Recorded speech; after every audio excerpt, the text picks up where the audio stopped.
Bonjour, moi c'est Naïli. Je joue à Overwatch depuis déjà pas mal de temps et je suis la scène Overwatch League depuis pas mal d'années. Je suis une joueuse Merci et certains diront OTP d'ailleurs. Et à mes débuts, j'ai eu beaucoup de mal à jouer Merci, notamment car il y avait très peu de guides et tutoriels sur cet héros en français. Et j'avais pas envie de faire un effort de traduction, désolée. Du coup, même si je ne suis pas la plus grande Merci de l'histoire, même si je ne suis que Master et donc encore très très loin du top 500, je me lance dans l'élaboration de mon propre guide avancé. Le but va être de traiter de tous les mécanismes, astuces et techniques impératives à connaître avec Merci pour tout nouveau joueur du jeu ou du personnage. Tout d'abord, qui est Merci ? C'est tout simplement l'un des supports et même héros considérés comme le plus simple à prendre en main du jeu, mais qui selon moi n'est pas si évident que ça à masteriser et à maîtriser complètement. Avant de pleinement commencer le guide, j'aimerais vous expliquer quelque chose au sujet de Merci. Si vous voulez vraiment vous améliorer dessus, mon plus grand conseil pour vous serait de regarder des gameplays Merci comme c'est le cas pour des héros comme D.Va ou Reinhardt. Je pense notamment à des streamers et youtubeurs comme Dridro, Bazant, Nyandra, Groovylight ou bien encore Vile et Bunny. En joueur pro, je vous recommande mes 5 joueurs préférés, Kusta anciennement, Neptuno, Yveltal, Koma et Moss. Bon, et bien commençons dès maintenant. The doctor is in. La première chose à faire avec Merci se passe au niveau des settings, car en effet il y a quelques modifications à faire. Je vous mets à l'écran les settings en français et en anglais. Toggle Beam Connection ou rayon verrouillé est un outil génial qui va vous permettre de heal ou damage boost sans maintenir le bouton de votre souris. Il vous suffira juste de cliquer une fois. Je joue avec ce settings en on, comme ça j'ai juste à cliquer une fois et je peux me concentrer davantage sur la partie. L'autre setting c'est Guardian Angel Prefer Beam Target ou Ange Gardien favorise la cible du rayon en français. Là encore, c'est une option qui va révéler d'un choix personnel.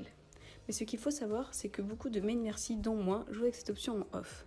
Car quand vous activez cette option, vous dépendez totalement de la personne que vous êtes en train de pocket. Si elle se met en danger, vous êtes avec une mobilité beaucoup plus moindre. Si certains jouent avec cette option en on, c'est pour pouvoir faire ce genre de move. Vous pouvez dash sur la personne pocket sans la voir, très utile certes, mais comme je l'ai dit, vous perdez en liberté de mouvement. Et c'est notamment révélateur quand vous êtes en pharmacie et vous devez heal vos tanks ou DPS en bas. Et pocket votre phare en même temps. C'est pour ça que je joue avec cette option en off. Je n'ai pas envie de perdre cette liberté de mouvement que j'aime beaucoup trop avec Merci. Je n'ai pas envie de dépendre à 100% des membres de mon équipe. Le dernier settings, enfin, c'est celui qui, selon moi, doit être désactivé par tous car réellement handicapant voire dangereux. Les deux autres settings dépendaient vraiment de préférences personnelles, même si celui juste avant était assez handicapant également, mais on peut jouer avec. Là, en l'occurrence, Toggle Guardian Angel est très handicapant dans le sens où vous mettez votre vie, votre survivabilité en danger. Toggle Guardian Angel vous permet de ne pas avoir à maintenir votre dash. Il vous suffit de cliquer une fois. Le problème, c'est que, par exemple, si au moment où vous dashez, votre allié se met hors position ou voire meurt, vous aurez une difficulté à stopper votre dash. Il faut le bon timing, et là encore, c'est assez compliqué. On en revient encore à cette question de liberté de mouvement. Et personnellement, je ne prendrais jamais le risque de me mettre en danger juste pour aller heal quelqu'un ou le damage boost. C'est totalement ridicule. Vous pouvez le raise, certes, et encore, ça dépendra de là où il est mort. Mais vous mettre en danger, c'est vraiment horrible. Parce que perdre un DPS, c'est assez dangereux, mais perdre un heal, ça l'est encore plus en général. Je reviens sur ce que j'ai dit au début du guide au sujet de Merci. Pourquoi et quand la pique ? Now, where am I needed?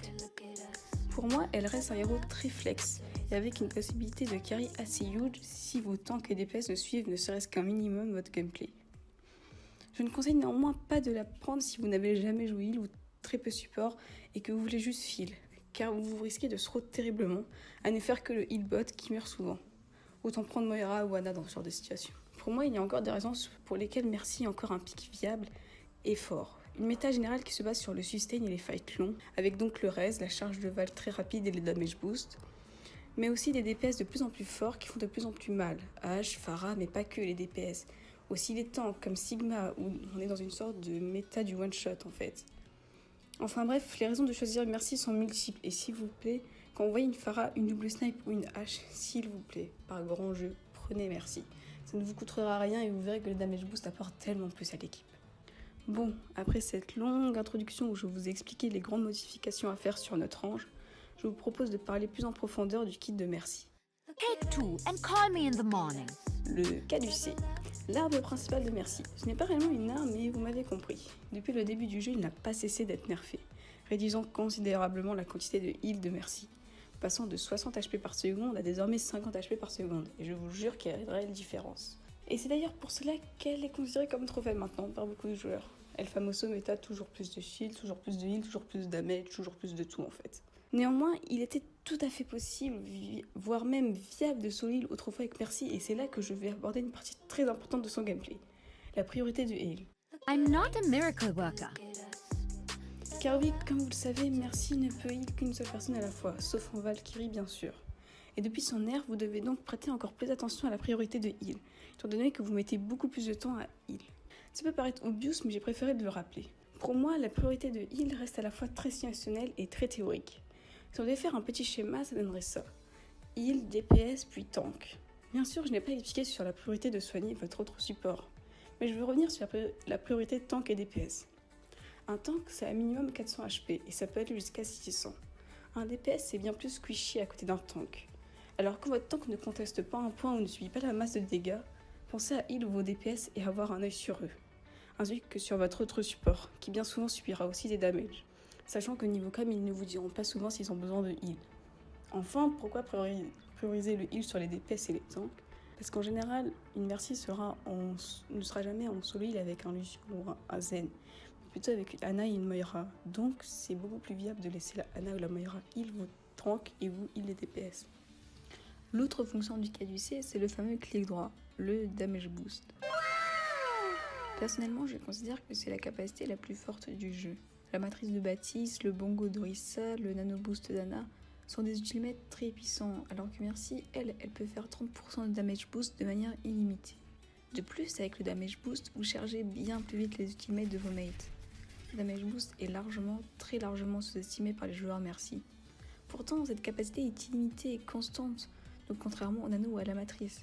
C'est pour cela que les Mercy qui ne jouent que en heal sans jamais damage boost, je me sens pas bien, j'ai l'impression qu'elles ne comprennent pas le personnage, parce qu'aujourd'hui, Mercy, c'est plus un healer qui va pouvoir maintenir des tanks, mais qui va plutôt poker des DPS. J'ai pour réflexe de damage boost tout le temps, et dès qu'une personne n'a plus besoin de heal, je switch automatiquement sur le damage boost. Parfois, il vaut mieux même boost que heal, comme les Fire Strike ou les boules de Moira, les nades de Dana. En parlant d'Ana, d'ailleurs, quand vos alliés est nade, s'il vous plaît, ne restez pas en heal. Et oui, il faut rentabiliser ce temps, donc n'hésitez pas à damage boost. Et bien sûr, il ne faut pas hésiter à damage boost les ults de vos alliés. Ainun, Death Blossom, Bob, le meilleur selon moi, la flèche du dragon, la coalescence, encore mieux car elle passe derrière les shields et puis en même temps. Enfin, sachez que le damage boost donne plus de charge d'ultimate pour vos alliés, sauf en cas de deadshot ou one shot. Mais une vidéo damage boost qui headshot une Zarya, c'est un anti-tank. Il n'y a pas vraiment de héros qui peut être damage boost d'ailleurs. Il y a juste des meilleurs héros, notamment Ashe, Pharah, Junkrat, Widow, Soldier, Kree et Hanzo, selon moi. Et n'oubliez pas Baby Diva qui pourra remake plus vite. Mais bon, ne vous privez pas de damage boost, c'est vraiment très puissant. Vous pouvez damage boost tout et n'importe quoi en réalité. Un Zenyatta, ça fait très mal quand il est damage boost. Une Moira aussi d'ailleurs. Quand il y a un Genji qui vient vous faire chier, vous la damage booster et il viendra plus, vous en faites pas. Et puis il y a aussi les tanks qui font très mal. Une Zarya damage boost les shields, mais ça fond à une vitesse incroyable. Pareil pour un Rodog, quand il ult quelqu'un et que vous le damage boostez, c'est incroyable. Il va pouvoir quasiment one shot une personne. Et aujourd'hui, s'il mettra, avec le buff qu'elle vient de recevoir, damage boost, ça peut quasiment one shot un héros à 200 HP. C'est extrêmement puissant. Il n'y a pas vraiment de stats par 10 minutes en termes de damage boost. Mais je tourne personnellement autour des 1k9, sur mes autres comptes 1k7 environ. On peut arrondir ça à 2k environ. Mais certains font du 2k2. Mais il faut bien se rendre compte que c'est des personnes qui jouent Mercy de façon très occasionnelle, qui ont très bien compris le personnage parce que ce sont des très grands flex support top 500 et qui la jouent que quand il y a une Pharah Mercy ou que quand il y a une double snipe par exemple. Maintenant parlons du blaster, du pistolet ou encore du piu-piu, comme je l'aime l'appeler. Entschuldigung. C'est semblablement la même arme que Baby Diva, à la différence que Mercy doit switch d'arme pour faire des dégâts, et c'est un choix qui n'est clairement pas anodin. Surtout depuis le rework de Mercy et donc de la Valkyrie. Selon moi, le piu ne doit pas être aussi circonstanciel que ce qu'il est, et la plupart des Mercy niveau pro n'hésitent pas à l'utiliser. Et ce qui sans doute peut-être marque les différences entre les Mercy pro et les joueurs ranked.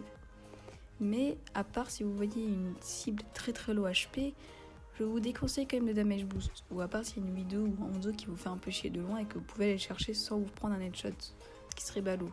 Surtout que vous êtes sous ultimate, donc perdre un ult et en plus se faire un shot, donc perdre un healer, c'est la catastrophe. Mais voilà, il y a des fois où vous allez clairement devoir utiliser le Piu-Piu, notamment à Baelo. Quand j'ai fait mon bronze tout master, en bronze je faisais très souvent du Piu-Piu, même si je damage boostais aussi beaucoup. Mais c'est-à-dire qu'à Stello, les gens ne savent pas très bien aim, et donc il va falloir terminer les cibles par vous-même. On n'est jamais mieux servi que par soi-même, comme qui dirait. Donc voilà, grosso modo. Faut pas hésiter à utiliser, mais faut pas que ça soit tout le temps en fait. Vous n'êtes pas non plus un héros qui est fait pour faire du gros damage. Mais vous pouvez très bien, par exemple, quand un ennemi est juste en face de vous et que vous êtes en train de damage boost, faire un petit coup de quick melee, voilà, ça vous donnera un kill, vous serez content, tout le monde sera content, vous aurez fait un peu de damage, voilà. Bon, détaillons un peu les caractéristiques du blaster de Mercy. 20 HP en body shot, 40 en headshot. Ça peut paraître peu, mais c'est relativement fort en réalité. On pense notamment aux Widow ou aux Zen que l'on peut chercher assez facilement en Valk. Mais d'une façon générale, tout sniper et toute cible OHP sont bonnes à shoot. J'ai pas réellement de conseils sur l'utilisation du Piu-Piu sinon ces 3 tips. Ne jamais Valk pour aller tuer quelqu'un ou une Widow. Qu'on soit bien d'accord. Faites attention à ce que personne n'ait besoin de heal avant de tirer. La priorité revient et reviendra toujours au heal. Et dans la même lignée, analysez la situation plus finement. Est-il meilleur de tirer par moi-même ou de damage boost mes alliés? Enfin, soyez sûr de vous et de votre aim. N'hésitez pas à vous entraîner en partie perso pour améliorer votre aim. On a parlé du heal, du damage boost, maintenant parlons du Guardian Angel, du dash, du shift, du GA ou bien encore du ange gardien. Did someone call a doctor? C'est l'une des capacités avec un cooldown les plus courts du jeu, 2 secondes seulement. Bientôt devancé par le booster de DEA bien sûr. Selon moi, c'est à l'utilisation du GA que l'on voit les merci débutantes, les bonnes merci et les excellentes merci. C'est ce qui détermine votre gameplay, même si votre aim est godlike, si vous ne savez pas vous positionner ou utiliser correctement votre dash, vous allez tout le temps mourir. Car en effet, votre positionnement dépend entièrement de votre GA, et tout cela vient avec l'habitude, vraiment. Il faut s'entraîner, avoir un mouvement fluide et précis. Et surtout, si comme je l'ai conseillé, vous avez modifié vos settings, j'en profite également pour parler du super jump. Le super jump, c'est la technique que tout le monde connaît. Et pourtant, à chaque fois in-game, j'ai quelqu'un qui me demande comment qu'on fait pour super jump. Not always. Donc, il faut s'accroupir puis GA, quasi en même temps, puis jump dès qu'on arrive à proximité de l'allié. En fait, lorsque Mercy veut s'accroupir, l'animation n'est pas instantanée. Et donc, il faut GA pendant ce court laps de temps où Mercy s'accroupit. Pas avant, pas après. Et faites très attention quand vous super jump. Vous prenez des hauteurs, ne l'oubliez pas. Donc, faites attention aux poke ennemis. Widow, Hanzo, Pharah, etc. Revenons au GA. Un passif lui est majoritairement lié. C'est l'Angelic Descent ou Saut de l'Ange. J'utilise beaucoup en pharmacie ou quand je suis en SJ. Je spamme la touche espace pour descendre vite puis lentement. Et donc éviter les tirs ennemis. Car n'oubliez pas que quand vous descendez extrêmement lentement. Et donc vous êtes une cible facile et vulnérable. En outre, étant donné que Mercy a un auto-heal, vous pouvez vous permettre d'utiliser votre GA pour rejoindre un allié un peu excentré, ou alors pour traverser certains ults, comme un Blizzard ou un Dragon d'Hanzo. D'ailleurs, le self-heal, c'est une capacité très forte qui rend Mercy au final très indépendante. Elle n'a pas besoin d'utiliser une capacité comme Baptiste ou Ana, juste attendre, et donc n'hésitez pas lors de 1v1 à vous cacher quelques secondes pour régénérer un peu. Bon, eh bien on peut parler du Rez maintenant. Heroes never die. Le Rez, c'est la capacité qui est la plus polémique chez Mercy, malgré les différentes nerfs et reworks sur cette habilité du jeu. Le Rez n'est pas la priorité chez Mercy. Ne vous sentez pas obligé de Rez dès que vous pouvez. Déjà, il faut que vous soyez en sécurité lors d'un Rez, car vous êtes vulnérable pendant 1,75 secondes. Et c'est énorme d'être vulnérable pendant ne serait-ce que quelques secondes dans ce jeu. Et ensuite, il faut que la personne Rez survive après. Donc pas de Rez à l'autre bout de la map, sinon ça sera useless, plus du feed d'ultimate ennemi. Il ne faut pas hésiter à utiliser les décors pour vos Rez, mais aussi les hauteurs, les falling Rez, les super jump Rez, etc. Il faut juste faire attention à ne pas se faire stun, ou se faire cancel sans Rez par un boot par exemple, ou en se faisant tuer. J'en profite pour vous parler du super jump Rez. C'est un timing à prendre que je vous conseille chaudement d'entraîner en partie perso avant de le tenter en ranked. Il faut super jump puis Rez et sauter en même temps, mais il ne faut pas sauter avant de Rez, car sinon vous allez cancel votre Rez en sautant beaucoup trop haut. Après, ça reste très situationnel et parfois si vous prenez un tel risque pour réussir à revive quelqu'un, c'est peut-être que ça ne vaut pas vraiment le coup. Mais bon, il est bon de savoir que cela existe. Le dernier élément du kit de Mercy, c'est sa Valkyrie. L'Ultimate, of course. I'll be watching over you. On pourrait penser à première vue que la Valkyrie est l'un des ultimates les plus faibles du jeu, mais je ne suis pas réellement d'accord avec cette affirmation. La Valkyrie permet plusieurs choses. Si on oublie sa fonction première qui est de protéger sa team ou d'engager un fight bien sûr. Déjà, elle permet d'être quasi immortelle avec Mercy, de pouvoir se repositionner plus aisément et sauver sa vie et augmenter sa survivabilité. Ensuite, elle permet éventuellement de reste plus facilement, ou alors de dodge son ennemi dans le vide. Puis elle permet de finir des ennemis faibles en vie, car vous pouvez voir les health bars sous Valk. Enfin, elle permet éventuellement de tempo certains ults, ennemis comme une coalescence ou un bob. C'est un ultimate qui, je trouve, est relativement difficile à utiliser. Comme par exemple, une trance et un beat, c'est assez simple à utiliser, parce que vous les gardez en général contre des gros ult ennemis comme un blizzard ou une blade. Mais la Valkyrie, c'est assez compliqué. En général, en attaque, quand on est en tripique, j'aime bien Valkyrie pour donner un huge avantage à ma team grâce au damage boost ou aux heals de zone. En défense, j'aime bien Valk quand je sens que les attaquants engagent avec des ults, ou lorsqu'on a perdu un allié mais que le teamfight reste quand même à notre avantage. Mais je déconseille d'utiliser la Valkyrie seulement pour DPS ou dans un but purement de Battle Mercy. Ça ne veut pas dire qu'il ne faut pas DPS sous Valk, mais il ne faut pas que cela dure trop longtemps, et pas sur n'importe quelle personne bien sûr. Donc ne pensez jamais à Valk juste pour aller tuer un Zenyatta ou une Widow. Si pendant votre vol vous voyez un squishy devant vous bien sûr. Sniper, be careful. Le positionnement avec Mercy, essentiel quand on veut la jouer. Le positionnement, c'est tout son gameplay qui se joue dessus. Ce n'est pas juste se cacher derrière des covers, c'est bien plus que ça. Mais on va commencer par ce point car ce sera certainement le plus simple. Avec Mercy, il est primordial de toujours tirer un maximum de profit des décors de chaque map, afin d'en faire des covers, des avantages pour survivre plus longtemps. Ne pas utiliser de cover, s'assurer de prendre des dégâts, voire de mourir d'une flèche random d'Anzo ou d'un tir de Widow. Mais n'oubliez pas que ce n'est pas parce que vous êtes derrière quelque chose que vous êtes en sécurité. Il faut notamment faire attention aux flanqueurs qui pourraient aisément venir vous chercher, car vous serez généralement un peu excentré de votre team.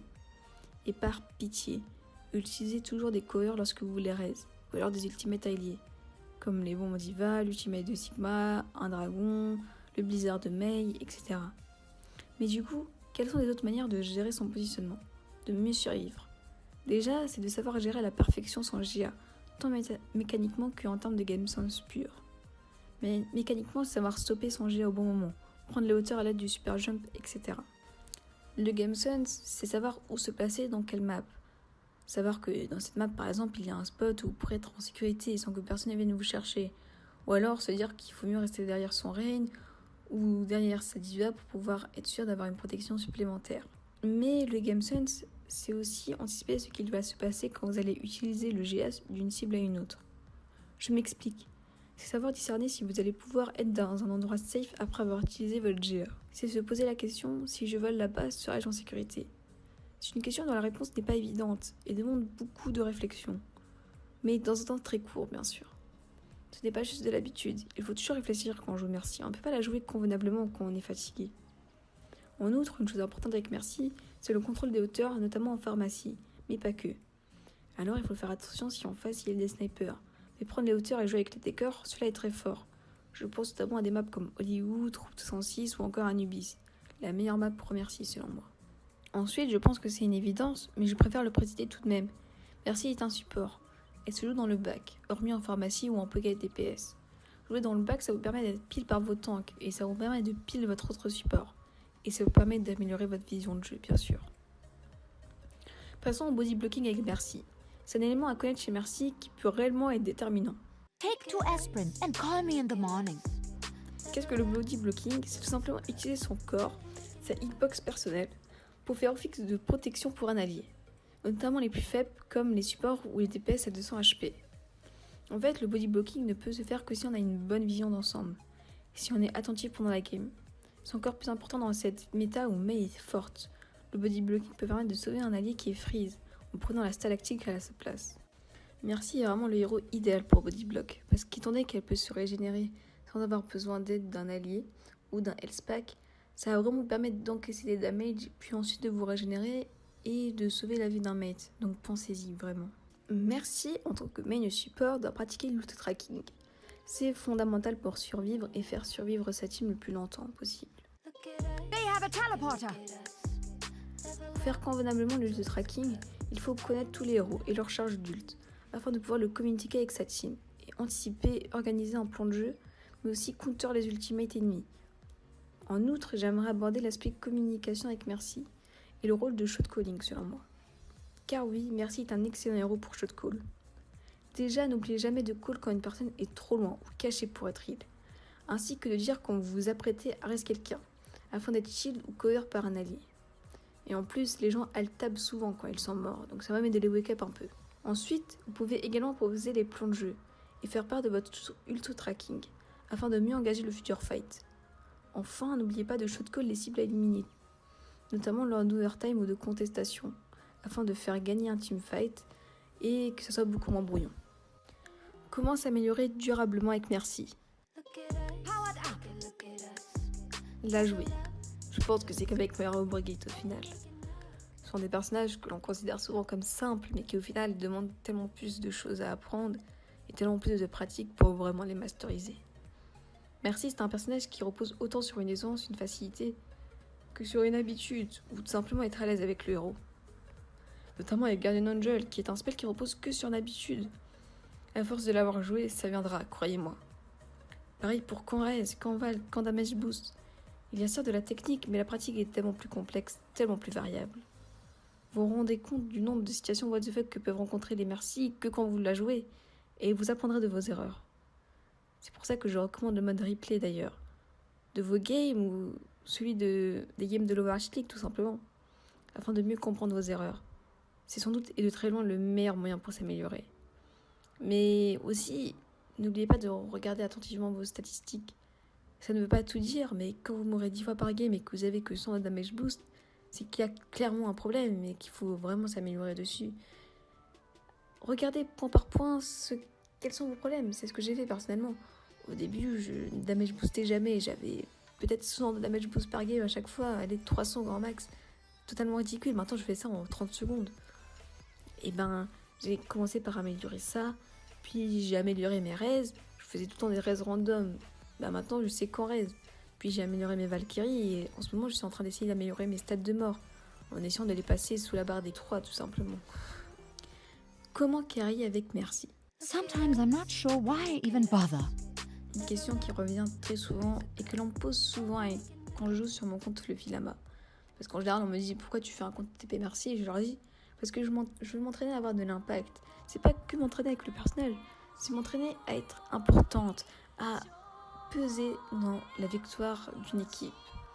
Et c'est assez compliqué au final.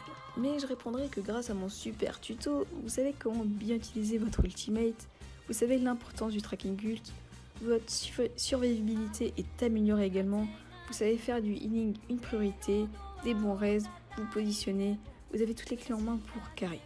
Une Mercy qui carry, c'est une Mercy qui vit longtemps, qui fait des raises clutch, qui damage boost correctement, qui body block. Enfin bref, jouez au mieux et vous allez gagner vos games, croyez-moi. Bon, je pense avoir fini mon tuto.